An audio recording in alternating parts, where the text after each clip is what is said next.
Lalu Abu Zar ditanyakan kepadanya. Jadi ada yang bertanya kepada Abu Zar, "Ma balul aswadi minal ahmar?" Mengapa yang membatalkan salat itu justru anjing berwarna hitam, tidak anjing berwarna merah? Lalu apa yang terjadi Bapak Ibu yang dimuliakan oleh Allah? Abu Zar menjawab, "Sa'altu Rasulullah sallallahu alaihi wasallam." Tentang masalah anjing hitam ini saya bertanya kepada Nabi Muhammad sallallahu alaihi wasallam. Kata Abu Zar, "Mengapa anjing hitam yang bisa membatalkan salat itu ketika dia lewat di depan atau di muka orang yang salat?" Ditanyakan oleh Abu Zar kepada Nabi. Nabi kita Muhammad sallallahu alaihi wasallam mengatakan, "Al-kalbul aswadu syaitan." Sesungguhnya anjing hitam itu setan.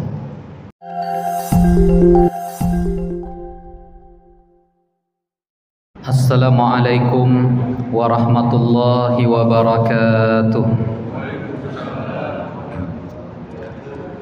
Bismillahirrahmanirrahim. Alhamdulillahi rabbil alamin, hamdal hamidin, hamdal mustaghfirin. Assalatu wassalamu ala asyrafil anbiya'i wal mursalin, Sayyidina wa habibina wa qurrati a'yunina Muhammadin wa ala alihi wa sahbihi ajma'in. Ashhadu an la ilaha illallah wa ashhadu anna Muhammadar Rasulullah. Allahumma inna amsayna fi ni'matin wa afiyatin wa sitrin, fa'atimma alaina ni'mataka wa afiyataka wa sitraka fid dunya wal akhirah. Allahumma amin. Alim ulama, cerdik pandai, tokoh masyarakat, besar tak disebut gelar, kecil tak dihimbau nama, umumnya hadirin hadirat, tamu-tamu Allah yang dimuliakan oleh Allah Subhanahu wa ta'ala. Alhamdulillahi rabbil alamin. Kita bersyukur kepada Allah. Pada awal malam ini Allah Ta'ala meletakkan kita di tempat yang paling terbaik di muka bumi, dalam kondisi yang diridai oleh Allah. Di saat kita didoakan oleh para malaikat, semoga apa yang kita lakukan ini di dalam majlis ini diberkahi oleh Allah, dan semoga pula amal perbuatan kita ini memberatkan timbangan kita di akhirat nanti. Amin ya rabbal alamin. Salawat dan salam tak lupa kita hadiahkan kepada Nabi kita Muhammad sallallahu alaihi wasallam. Allahumma salli ala sayyidina Muhammad wa ala ali sayyidina Muhammad. Assalamu alayka ya Rasulullah. Bapak Ibu hadirin hadirat yang dimuliakan oleh Allah Subhanahu wa ta'ala, kita lanjutkan kembali kajian kita tentang persoalan fikih sehari-hari, yang mana persoalan-persoalan ini menjadi janggal pemahamannya di tengah umat. Oleh karena itu kita berupaya untuk menjelaskan agar yang pertama kita mendapatkan ilmu, dan yang kedua amal kita terbimbing oleh ilmu itu. Pada pertemuan kita 2 pekan yang lalu Bapak Ibu sekalian, mungkin masih ingat, kita sudah membahas tentang seperti apa hukum membuat sutrah di depan kita salat.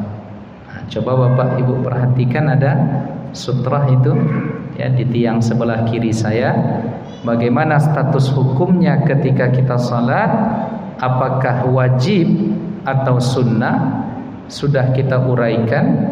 Dan apakah selain benda-benda itu bisa kita gunakan sebagai sutrah?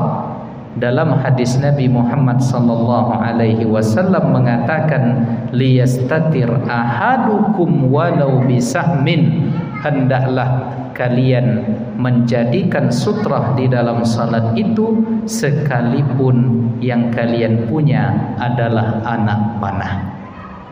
Jadi kalau punya anak panah Bapak Ibu, tancapkan di depan. Ya. Tapi kalau di masjid awak salat payah, cuma nancapkannya tuh Pak ya. Ya, karena dulu ditancapkan itu lantai tempat salat itu adalah tanah. Nah, lalu disimpulkan oleh para ulama, benda apapun yang kita jadikan sebagai pertanda itu adalah sutrah, itu sudah cukup mendapatkan kesunahan sutrah. Jadi ada handphone kita misalnya, taruh di depan. Tapi pastikan handphone itu tak dilarikan orang. Ya, ada tas misalnya, ada dompet atau ada pena apa yang kita punya, dan bahkan para ulama kita mengatakan batas-batas karpet ini pada substansinya sudah menjadi sutrah. Nah, ini pembahasannya pada 2 pekan yang lalu sudah kita bahas. Nah, Bapak Ibu hadirin hadirat yang dimuliakan oleh Allah Ta'ala, sekarang pembahasannya masih lanjutan daripada kajian kita tentang sutrah itu, di mana yang akan kita bahas ini bersumber dari hadis Abu Dzar Al-Ghifari radhiyallahu anhu anin Nabi sallallahu alaihi wasallam, bersumber dari Nabi Muhammad sallallahu alaihi wasallam yang diinformasikan oleh sahabat Nabi yang bernama Abu Dzar Al-Ghifari. Apa kata Nabi kita? Yaqta'us salata, salat itu bisa terputus, salat itu bisa terpotong, atau salat seseorang dari kalian itu bisa batal iza lam yakun baina yaday rajuli mislu mukhiratir rahili, apabila ia salat sendiri lalu di depannya tidak ada sutrah seperti pelana kuda. Pada pertemuan yang lalu kita sudah jelaskan sutrah yang ditanyakan kepada Nabi di saat perang Tabuk itu. Nabi mengatakan sutrahnya adalah seperti pelana kuda atau kayu penopang sekedup barang yang diletakkan di atas punggung onta. Nah, jadi kalau tidak ada sutrah itu, kata Nabi di dalam hadis yang bersumber dari Abu Dzar ini, maka salat kalian bisa putus, salat kalian bisa batal, salat kalian menjadi tidak sah apabila kalian tidak meletakkan sutrah di depan kalian salat, lalu lewat di depan kalian itu al-mar'atu, seorang perempuan, wal himaru, seekor keledai, wal kalbul aswad, dan anjing berwarna hitam. Jadi kalau salat kita misalnya Bapak Ibu, lalu tak ada sutrah di depan kita, lewatlah perempuan di depan kita salat itu, batal salatnya. Atau lewatlah keledai. Keledai apa kedelai ini? Kadang terbalik-balik pula kita mengucapnya. Keledai. Ya, kemudian anjing berwarna hitam. 3 benda atau 3 makhluk ini apabila lewat di depan kita salat dan kita tidak memakai sutra, yaqta'us salah, membatalkan, memotong salat kalian itu. Lalu Bapak Ibu yang dimuliakan oleh Allah, lalu Abu Dzar ditanyakan kepadanya. Jadi ada yang bertanya kepada Abu Dzar, ma balul aswadi minal ahmar, mengapa yang membatalkan salat itu justru anjing berwarna hitam, tidak anjing berwarna merah? Lalu apa yang terjadi Bapak Ibu yang dimuliakan oleh Allah? Abu Dzar menjawab, sa'altu Rasulullah sallallahu alaihi wasallam, tentang masalah anjing hitam ini saya bertanya kepada Nabi Muhammad sallallahu alaihi wasallam. Kata Abu Dzar, mengapa anjing hitam yang bisa membatalkan salat itu ketika dia lewat di depan atau di muka orang yang salat? Ditanyakan oleh Abu Dzar kepada Nabi kita Muhammad sallallahu alaihi wasallam mengatakan, al-kalbul aswadu syaitan, sesungguhnya anjing hitam itu setan. Nah, ini yang muskil ini pemahamannya di sini Bapak Ibu. Yang pertama, salat bisa batal apabila lewat di depan kita itu perempuan, kemudian keledai, kemudian anjing hitam. Itu yang pertama, muskil. Di mana letak muskilnya? Berarti wanita di sini sama serupa dengan keledai dan sama pula nampaknya dengan apa yang terakhir tadi Pak? Boreh lidah menyebutnya. Wow. Ya. Nah, itu. Nah, lalu yang muskil yang kedua dari hadis ini adalah ketika Nabi mengatakan al-kalbul aswadu syaitan, sesungguhnya anjing hitam itu setan. Ada sebuah daerah di Demak. Itu di kampung itu Bapak Ibu, kalau lewat anjing hitam, masuk anjing hitam ke kampung itu ditembak oleh warga. Apa sebab? Karena hadis Nabi mengatakan anjing hitam itu setan, maka dibunuhnya lah anjing itu, ditembaknya. Jadi dalam pemahaman mereka, Bapak Ibu kalau ingin membunuh setan, maka cukup ada lewat nanti misalnya anjing hitam tembaknya. Itu sudah berarti membunuh setan. Ini saya dapat cerita dari guru saya di pesantren dulu, saking orang ya dalam tanda kutip keliru memahami hadis ini. Setiap di kampung kami itu, kata ustaz saya itu, dia orang Demak, ketika lewat anjing hitam itu pasti ditembak. Itu yang terjadi Bapak Ibu yang dimuliakan oleh Allah Subhanahu wa taala. Lalu ini masih ada hubung kait dengan masalah sutrah kemarin, yang apabila kita salat tidak memakai sutrah itu lewat tiga benda ini, lewat tiga makhluk ini, maka salat dianggap batal, memotong salat kita, membuat salat kita tidak sah. Bagaimana pemahamannya agar jangan sampai kita keliru memahami hadis ini? Karena seolah-olah di hadis ini perempuan, maaf cakap, serupa dengan dua binatang tadi. Nah, ini bahaya. Ya, ini bahaya. Yang ibu hati awak, oma awak perempuan, istri awak, istri siapa Pak?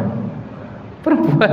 Ya, kita punya kakak, punya adik, punya anak perempuan. Nah, bagaimana memahami hadis ini? Maka kita kembalikan pemahamannya kepada Al-Quran dan Sunnah sesuai dengan pemahaman para ulama yang mengerti dengan Al-Quran dan Sunnah. Jadi ada beberapa poin yang ingin kita sampaikan dalam hadis ini. Apa makna dan apa kesimpulan hukumnya? Yang pertama, zahirul ahadis, dari hadis yang kita baca tadi menunjukkan bahwa lewatnya tiga benda tadi di depan orang yang salat, yang apabila dia tidak memakai sutra, yubtilu salatah, membatalkan salat. Itu secara zahir nampak begitu hukumnya, karena bahasa Nabi demikian berbicara. Kalam Nabi seperti itu mengungkapnya. Secara zahir nampak apabila lewat wanita, lewat anjing, lewat keledai di depan orang salat yang tidak punya sutra, maka membatalkan salatnya. Tetapi Bapak Ibu yang dimuliakan oleh Allah Ta'ala, di dalam hadis lain diceritakan ketika hadis ini sampai ke telinga Aisyah radhiyallahu anha, istri Nabi, wanita yang paling dicintai oleh Nabi di muka bumi. Ketika ditanyakan kepada Rasulullah, siapa yang paling engkau cintai di muka bumi ini ya Rasulullah? Nabi menjawab, adalah Aisyah. Summa man, kemudian siapa setelah Aisyah itu ya Rasulullah? Abuha, ayahnya. Ayah dari Aisyah itu adalah Abu Bakar As-Siddiq. Nah, jadi sampailah Bapak Ibu hadis ini kepada Aisyah. Lalu Aisyah ini berang, ya, emosi, ya, dia marah. Apa kata Aisyah radhiyallahu anha? sabbahtumuna bil humuri wal kilab, kalian serupakan kami perempuan ini dengan kedelai. Apa Pak? Keledai. Berarti masih fokus kan? Nyawa lagi serius tuh, takut hilang fokus tadi. Kalian serupakan kami perempuan ini dengan keledai wal kilab, dan dengan anjing. Kata Aisyah radhiyallahu anha, wallahi, demi Allah, laqad ra'aitun nabiyya, saya melihat Nabi Muhammad sallallahu alaihi wasallam yusalli, salat malam ketika itu, wa inni 'ala sarir, dan saya ketika itu berada di atas dipan. Selain dipan apa istilahnya itu Pak? Ranjang, ya. Jadi saya pernah melihat suatu malam Nabi salat, dan saya ketika itu berada di atas ranjang saya, kata Aisyah, bainahu wa bainal qiblati muttaji'atan, dan ketika saya melihat Nabi tadi, saya sedang berbaring di atas dipan. Ya, jadi Nabi salat, Nabi berbaring di Aisyah berbaring di atas dipan. Nah, kenapa? Karena rumah Nabi itu kecil. Raudhah sekarang tempat Nabi dikuburkan itu adalah biliknya bersama Aisyah radhiyallahu anha. Jadi Nabi salat, di depannya ada sarir, ada dipan Aisyah radhiyallahu anha, dan ketika itu Aisyah radhiyallahu anha sedang berbaring. Nah, Bapak Ibu yang dimuliakan oleh Allah taala, fatabdu liyal hajah. Ya, lalu saya ada keperluan untuk duduk, kata Aisyah. Dia lagi berbaring, dia ada keperluan, tetapi fa akrahu an ajlisa. Lalu saya malas untuk duduk. Saya berat untuk duduk, kata Aisyah radhiyallahu anha. Fa uziyan nabiyya sallallahu alaihi wasallam. Lalu dalam tanda kutip, saya ganggu Rasulullah. Jadi maaf cakap, bermanja-manjalah Aisyah radhiyallahu anha. Dia lagi berbaring, Nabi lagi salat, ya. Jadi dia tak mau duduk, dia pengen Nabi bermanja dengan Nabi. Agak-agaknya, ya Rasulullah, ambilin dong saya makan, ambilin dong saya buah. Biasanya orang rumah kan mau itu di rumah Pak. Nah, ya, ada saat-saat dia mungkin tak mau melakukan sesuatu, ingin dibantu oleh suaminya. Begitulah ketika itu Aisyah radhiyallahu anha. Sehingga apa yang terjadi? Fansalla min indi rijlaihi. Ketika itu Nabi Muhammad bangkit, ya, mengambil keperluan yang diinginkan oleh Aisyah radhiyallahu anha. Nah, artinya Bapak Ibu yang dimuliakan oleh Allah, dari informasi Aisyah radhiyallahu anha ini menunjukkan bahwa salat tidak batal. Kenapa? Karena Aisyah berbaring tak jauh dari posisi Nabi ketika itu salat. Nah, jadi Aisyah bersumpah, kalian katakan bahwa Nabi di dalam hadis itu mengatakan apabila kalian salat tidak ada sutra, nampak perempuan lewat, ada keledai, ada anjing, batal salat kalian. Demi Allah, saya sendiri di rumah tanggaku, kata Aisyah radhiyallahu anha, Nabi salat dan saya di depannya, Nabi tak melarang. Artinya Nabi tidak membatalkan salatnya. Berarti, ya, kalau lewat perempuan di depan, ada perempuan di depan kita ketika salat, itu tidak membatalkan salat. Jadi jangan, kata Aisyah, kalian serupakan kami ini dengan maaf cakap, dengan anjing dan dengan keledai. Nah, tetapi Bapak Ibu yang dimuliakan oleh Allah taala, ada satu mazhab di dalam Islam ini yang memegang mentah-mentah hadis tadi. Nama mazhabnya Az-Zahiriyah. Tapi mazhab ini sudah mulai punah, tidak ada pengikutnya lagi, tidak ada ada tetapi sedikit. Mereka mengatakan memang ketika kita salat lewat misalnya ibu-ibu di depan atau anak gadis di depan, maka salat batal. Ya, salat batal. Nah, Bapak Ibu yang dimuliakan oleh Allah taala, kemudian Imam Ahmad, pendiri mazhab Hambali, mengatakan allazi la asyukku fihi, yang tidak saya ragukan, kata Imam Ahmad, kalau anjing hitam yang lewat memang itu membuat salat batal. Salat kita misalnya lewat anjing hitam, kata Imam Ahmad, itu saya tak ragukan. berarti memang batal salatnya. Wa fi nafsi minal himari wal mar'ati syai'. Tetapi kalau masalah anjing, kalau masalah keledai dengan perempuan, itu saya masih ada sesuatu, belum berani mengatakan kalau dua benda ini lewat di depan kita salat, belum berani Imam Ahmad mengatakan salatnya batal. Tapi kalau masalah anjing, iya, nah ini pendapat Imam Ahmad bin Hambal. Nah, kemudian menurut pendapat Imam Ishaq bin Rahuyah, ada yang menyebut Imam Ishaq bin Rahuyah, apa kata beliau? La yaqta'uha syai'un illal kalbul aswad. Tidak ada yang membatalkan salat ketika kita salat tadi apabila ada yang lewat, kecuali hanya al-kalbul aswad, ya, yaitu anjing hitam. Nah, jadi ini perbedaan pendapat di kalangan ulama. Namun Bapak Ibu yang dimuliakan oleh Allah Ta'ala, wa qala jumhur, mayoritas ulama dari kalangan sahabat, tabi'in, tabi'in, kesimpulan hukum yang mereka simpulkan dari hadis yang kita baca tadi adalah yukrahu murur hadhil asya, hukumnya makruh, tidak sampai haram. Ya, jadi kita salat misalnya lewat perempuan, hukumnya makruh. Salat kita hukumnya makruh, tidak sampai haram, tidak sampai batal. Ya, lakin la yaqta'us salata syai'. Apabila lewat wanita, lewat keledai, lewat anjing hitam tadi tidak membatalkan salat. Nah, lalu mayoritas ulama ini sampai ke kesimpulan hukum makruh itu dari mana?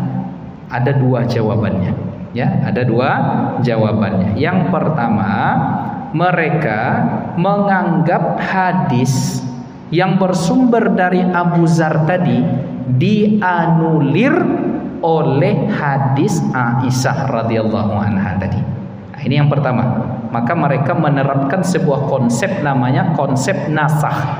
Nasakh itu, dalil itu dihapus, tidak berlaku lagi karena adanya datangnya dalil yang lain. Ini dalil ini tak dipakai lagi, dianulir dengan segala kesimpulan hukumnya disebabkan adanya dalil yang lain. Itu namanya, ada yang mengatakan itu namanya nasakh. Jadi ada istilah Bapak Ibu, mungkin Bapak Ibu pernah dengar nasikh mansukh. Ya, ada yang menganulirnya. Tetapi menurut kebanyakan para ulama, hadis Abu Zar tadi tidak bisa dianulir dengan hadis Aisyah.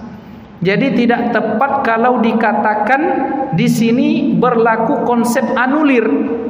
Ya, menghilangkan dalil, mengabaikan dalil. Apa sebab? Kata Imam Nawawi, kita tidak bisa memakai konsep nasakh tadi kecuali kita tak mampu lagi mengkombinasikan segala dalil-dalil yang ada, atau tak bisa lagi kita takwil atau tafsirkan, atau tak bisa lagi kita ketahui maknanya karena informasi mana yang lebih dulu dari hadis-hadis yang datang ini. Karena biasanya yang belakangan itu yang diamalkan. Jelas Bapak Ibu? Ada hadis. Mana yang belakangan biasanya itu yang paling terupdate. Contoh, ini untuk lebih mudah pemahaman. Tahiyat, ya, tasyahud itu banyak ragamnya. Ada tasyahud Ibnu Abbas, ada tasyahud yang bersumber dari Ibnu Mas'ud, ada tasyahud yang bersumber dari Aisyah, ada tasyahud yang bersumber dari Umar bin Khattab. Tetapi mazhab Syafi'i memilih tasyahud yang berasal dari riwayat Ibnu Abbas. Kenapa? Karena dalam riwayat Ibnu Abbas itu ada lafal al-mubarakat, at-tahiyatul mubarakatus, salawatut thayyibatulillah. Kenapa ini yang dipilih oleh Imam Syafi'i? Karena riwayat hadis Ibnu Abbas ini sejalan dengan, sesuai dengan berita di Al-Quran ketika Al-Quran mengatakan tahiyatan min indillahi mubarakah. Jadi Al-Quran pakai mubarakah, maka hadis juga pakai mubarakah, berarti sejalan. Nah, kemudian riwayat Ibnu Abbas ini adalah riwayat terakhir yang diajarkan versi tasyahud itu oleh Nabi ketimbang riwayat-riwayat yang lain. Apa sebab? Karena Ibnu Abbas ini lebih muda daripada Ibnu Mas'ud. Jelas Bapak Ibu? Nah, artinya bacaan tahiyat yang kita amalkan ini itu tahiyat terupdate, terbaru. Kenapa? Karena ketika Nabi Muhammad wafat usia Ibnu Abbas 13 tahun. Ketika Nabi Muhammad wafat usia Ibnu Umar 21 tahun. Maka disebutkan oleh Imam An-Nawawi dan Imam Al-Baihaqi bahwa yang paling terbaru diajarkan oleh Nabi dari sekian banyak model tasyahud itu adalah tasyahud Ibnu Abbas. Itulah yang kita pakai Bapak Ibu. Itu namanya apa tadi teorinya? Teori kita mengetahui mana yang diamalkan dari dalil-dalil itu karena kita mengetahui mana yang dulu, mana yang terakhir datang. Nah, mana yang terakhir datang itu biasanya kita amalkan. Begitu juga dengan hadis ini, kita tidak tahu selama kita tidak tahu, kita tidak bisa menasakh, ya, tidak bisa menganulir hadis Abu Dzar tadi. Nah, lalu Imam An-Nawawi radhiyallahu anhu mengatakan, jadi yang terbaik cara memahami hadis ini adalah, kata beliau, yuta'awwal, ditakwilkan atau ditafsirkan disebabkan ada dalil-dalil lain yang mendukungnya. Jadi tak ada dalil yang diabaikan, tak ada dalil yang dibuang, tetapi makna hadis itu tetap dipakai, tetapi maknanya diarahkan ke pemahaman yang benar. Apa dia? Dengan cara metode yang disebut dengan takwil. Takwil itu Bapak Ibu menafsirkan satu teks berdasarkan adanya teks-teks lain yang mendukung tafsiran kita itu. Jadi Bapak Ibu yang dimuliakan oleh Allah Ta'ala, jadi maknanya di situ yaqta'us salah itu membatalkan salat, memotong salat itu maksudnya adalah ketika lewat yang tiga hal tadi, wanita, keledai, anjing, memotong sholat itu maksudnya bukan membatalkan, tetapi tiga hal ini memangkas kekhusyukan orang yang sholat. Cobalah misalnya Pak Ibu, apalagi yang bujang-bujang, Allahu Akbar, sholat dia, maaf cakap, lewat perempuan di depan, macam mana perasaan hati? Jangannya bujang-bujang, yang bapak pun terganggu hatinya. Iya apa? Yang saya harusnya ke tempat sujud, tengok tadi lewat wanita cantik, diikuti dia itu. Jadi maksudnya apa? Potensi wanita, potensi keledai, potensi anjing tadi punya potensi untuk memangkas kekhusyukan salat. Bukan berarti wanita sama dengan bukan berarti sama dengan keledai. Itu takwil yang disampaikan oleh Al-Imam An-Nawawi. Nah, Bapak Ibu yang dimuliakan oleh Allah Ta'ala, jadi kenapa itu yang diambil pemahamannya? Kenapa? Karena yang dimaksudkan di situ adalah berkurangnya kualitas salat kita. Karena apa? Karena hati kita terganggu dengan lewatnya benda-benda ini. Pasti terganggu ya Pak ya, sedang asik salat lewat perempuan. Ya, apalagi perempuan tuh pakai parfum pula misalnya. Ndak hati yang terganggu, mata juga terganggu, hidung juga terganggu. Karena ada juga perempuan nih Bapak Ibu, dipakainya parfum, dipakainya di Jalan Sumatera ini tercium sampai ke Panam sana. Itu persilebaynya. Ya, ada yang tak mengerti tentang hukum parfum itu. Ya, dalam hadis kan dijelaskan seorang wanita apabila memakai parfum agar laki-laki lain merasakan aromanya, maaf cakap, fahiya zaniyah, dia sama dengan orang yang mengajak berzina. Tuh hati-hati. Apalagi lewat yang begitu-gitu tuh di depan kita salat, kan terganggu kan kita dibuatnya tuh Pak. Coba jujur Bapak Ibu, terganggu enggak apa-apa? Nah, Pak ya menjawab Pak ya. Tak bisa dijawab karena tak terjadi kejadian itu, ya. Tapi secara kalau kita bayangkan itu dan tentu sangat mengganggu. Nah, maka kata Imam Al-Qurtubi di sana, wazalika annal mar'ata tuftin. Kenapa? Karena biasanya perempuan itu membuat fitnah. Karena dia lewat di depan orang salat terfitnah. Fitnah di sini bukan berarti makna fitnah di bahasa Indonesia, tapi terfitnah, teruji kita dibuatnya, iman kita tuh teruji gara-gara lewatnya perempuan tadi. Tak ditengok rugi, ditengok lalai hati. Ya Pak. Jadi ada kawan saya ditengoknya akhwat tuh terus. Subhanallah, alhamdulillah katanya. Tak boleh saya bilang. Itu kan nikmat Allah yang harus kita syukuri katanya. Pandai lo berdalil, Pak. Ya, tak boleh ditengok, ya. Tak boleh ditengok, tundukkan pandangan. Nah, kemudian wal himaru yanhaq. Dan keledai tadi kalau lewat biasanya suaranya melengking. Ya kan? Dan itu juga potensi mengganggu. Kata-kata keledai ini suaranya melengking, baunya tidak sedap. Ini juga bisa mengganggu. Wal kalbu yurawwi'. Sedangkan anjing membuat kita takut, apalagi dia menggugup-gugup. Ya kan risau kita dibuatnya itu. Jadi maksud yaqta'us shalah di situ mengganggu kehusukan salat. Jadi mengganggu kehusukan salat. Nah, oleh karenanya fayatasawwasu al-mutafakkir fi zalika hatta tanqati'a alaihi salatu wa tufsid. Maka orang yang salat itu terganggu dengan demikian, lalu salatnya tidak khusyuk, lalu salatnya rusak.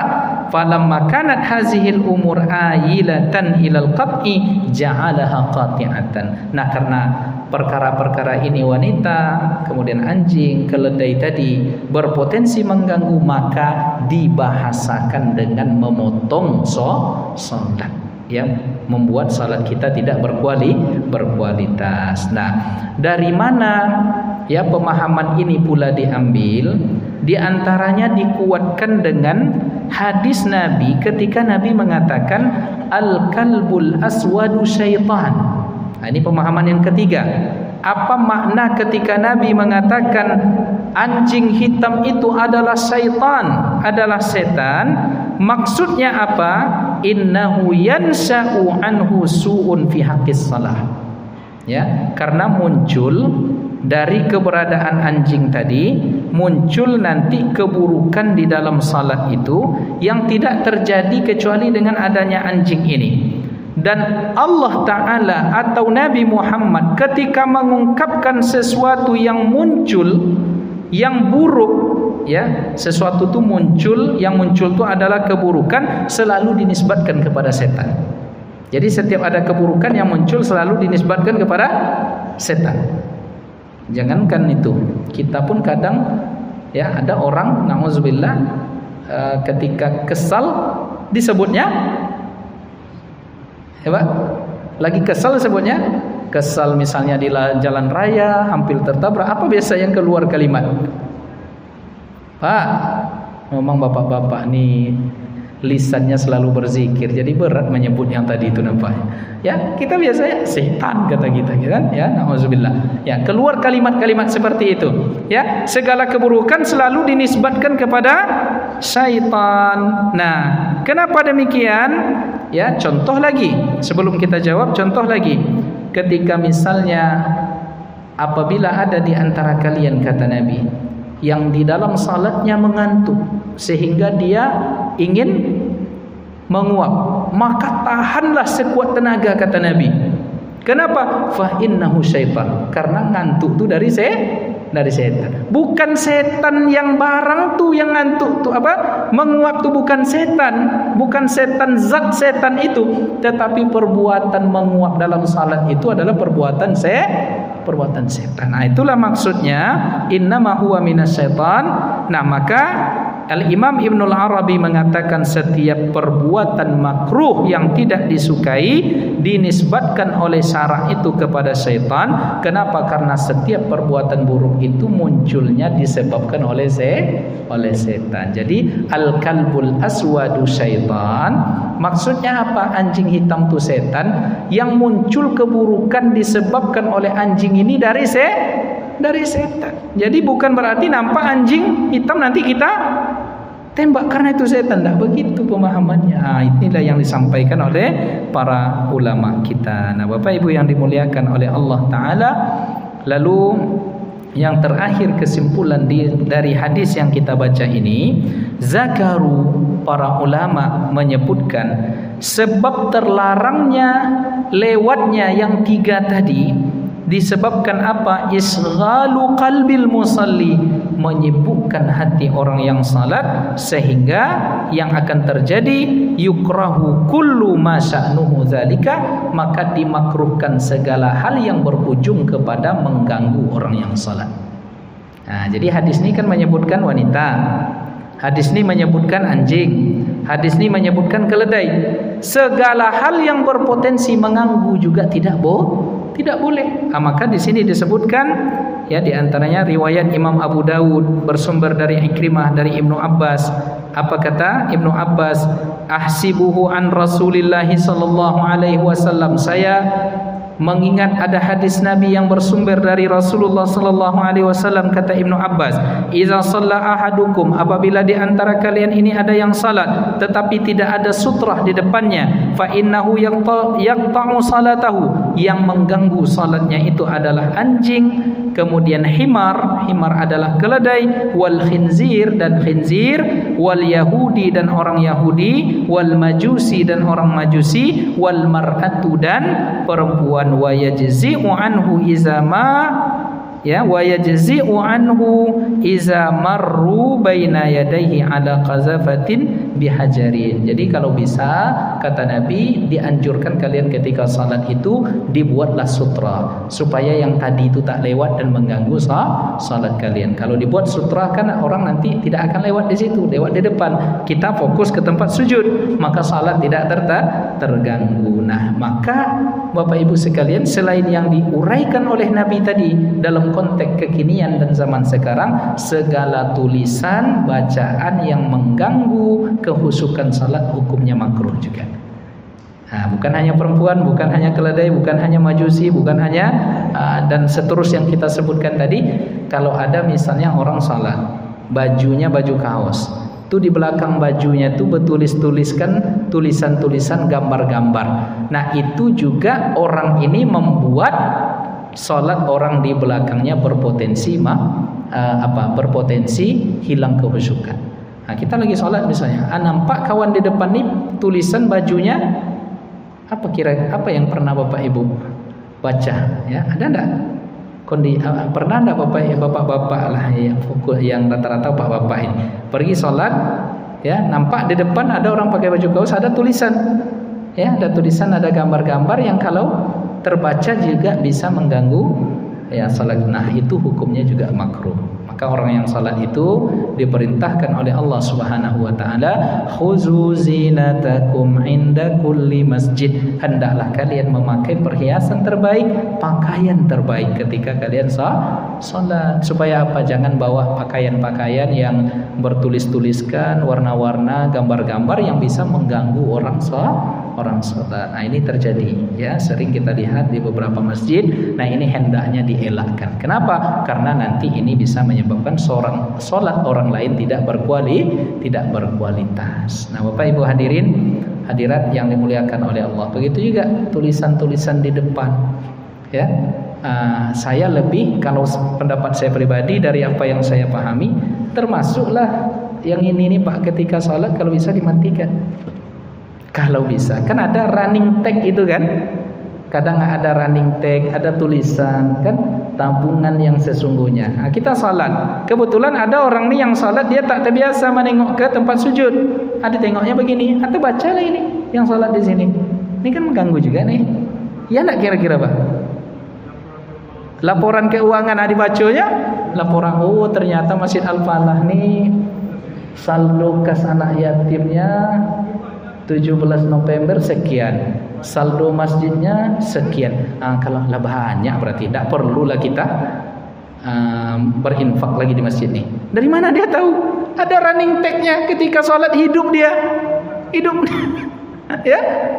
Kira-kira gimana? Masuk enggak dalam larangan ini? Ini marah nampaknya pengurus ke saya nanti nih.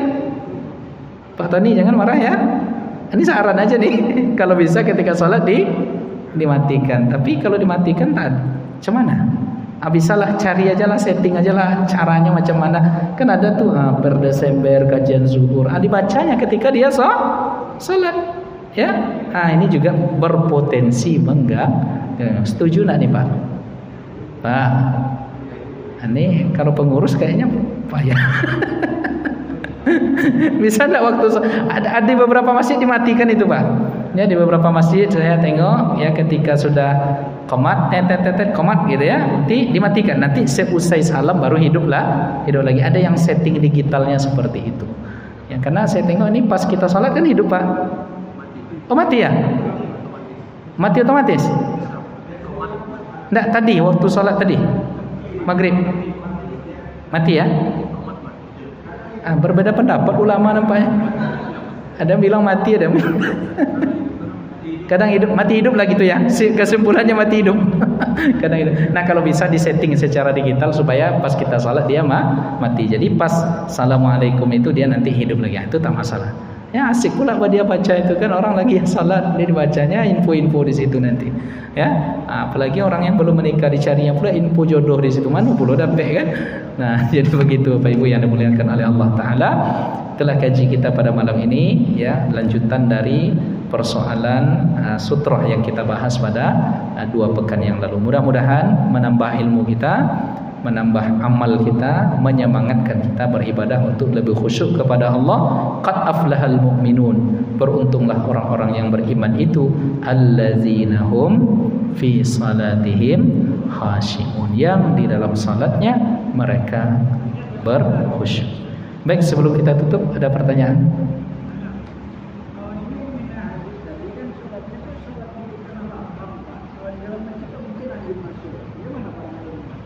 Kurang dengar saya, macam mana Pak?